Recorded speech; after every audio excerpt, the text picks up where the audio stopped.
Pourquoi me suis-je blessée? Est-ce que ma blessure a du sens? Et si mon corps me parlait? Vous êtes-vous déjà posé ces questions? Dans ce podcast, je vais faire parler votre corps. Je suis Anne Rock.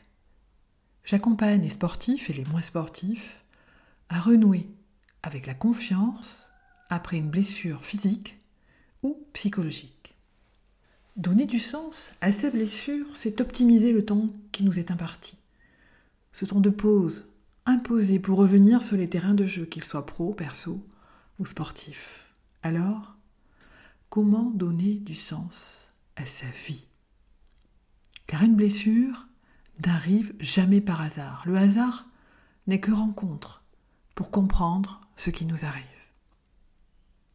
Il y a plusieurs auteurs qui en parlent. Par exemple, Michel Odoul, dans son livre « Dis-moi où tu as mal, je te dirai pourquoi ».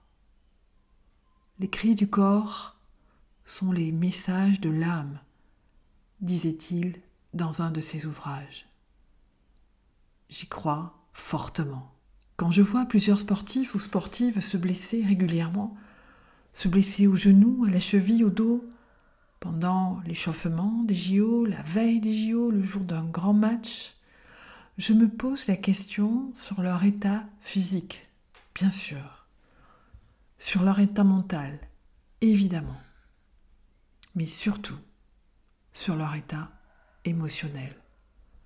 Alors, pas celui d'après, non, car là, quand on vient de se blesser, les émotions sont les peurs de la grave blessure, la frustration, la colère, mais surtout, ce qui m'intéresse, c'est l'état émotionnel pendant ce moment, juste avant la blessure.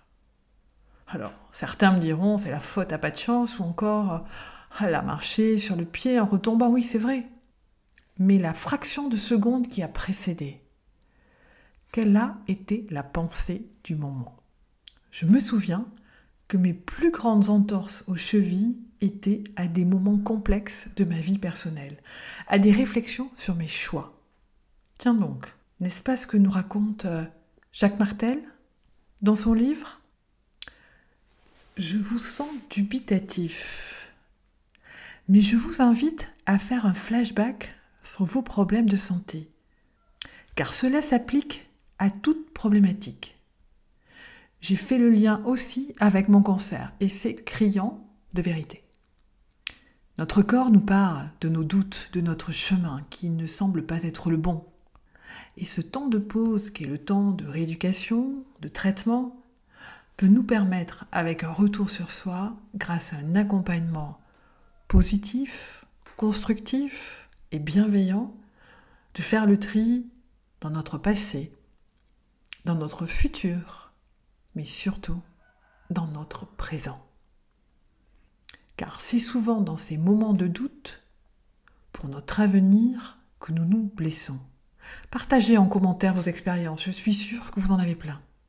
Les problèmes d'articulation tels que le genou, l'épaule, le coude amènent à réfléchir à notre avenir, le chemin que nous devons prendre, le poids de notre vie.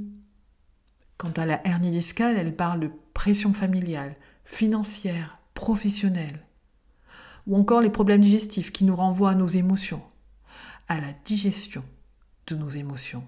Je vous ramène aux explications du livre de Jacques Martel, Le grand dictionnaire des malaises et des maladies, aux éditions Quintessence.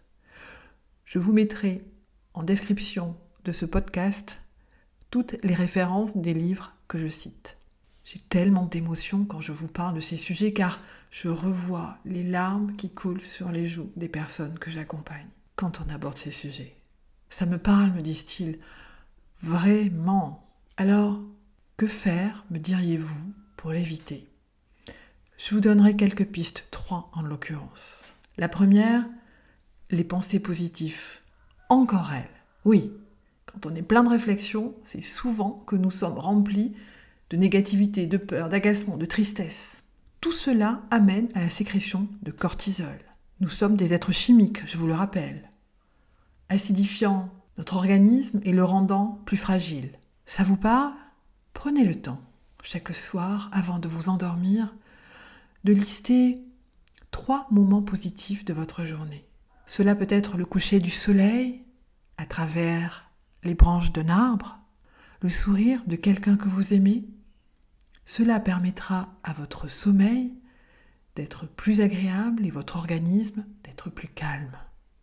Le deuxième point, quand vous êtes dans ces moments difficiles, faites-vous chouchouter. Oui, massage, réflexologie, soins énergétiques, tout est bon pour permettre à votre énergie de se redynamiser et de vous reconnecter avec vous-même, avec votre âme, et rester aligné. Pensez à vos neurotransmetteurs, ils aiment être sécrétés. Vous savez, la sérotonine et l'endorphine, ils aiment vous faire du bien. Profitez-en. C'est dans ces moments de bien-être qu'ils sont là, pour vous. En dernier point, parlez. N'attendez pas de vous blesser. Parlez de vos problématiques. Soyez authentique et honnête avec vous-même. Échangez, discutez avec vos amis, vos proches, sans avoir peur de les froisser, de les gêner. N'attendez pas de conseils, non, parlez juste parlez. Ou alors avec un pro qui vous aidera à y voir plus clair. Vous pouvez aussi écrire des courriers, des lettres que vous brûlerez ensuite. Car se libérer avec la parole ou l'écriture, c'est libérer votre cerveau de votre mal-être. Et votre corps vous en remerciera. Je vous remercie d'avoir écouté ce podcast. En attendant, je vous invite à vous abonner, à liker, à partager, à commenter. C'est tellement précieux d'échanger entre nous. Je vous dis à la semaine prochaine pour un autre sujet sûrement plus gourmand. Je vous embrasse et portez-vous bien.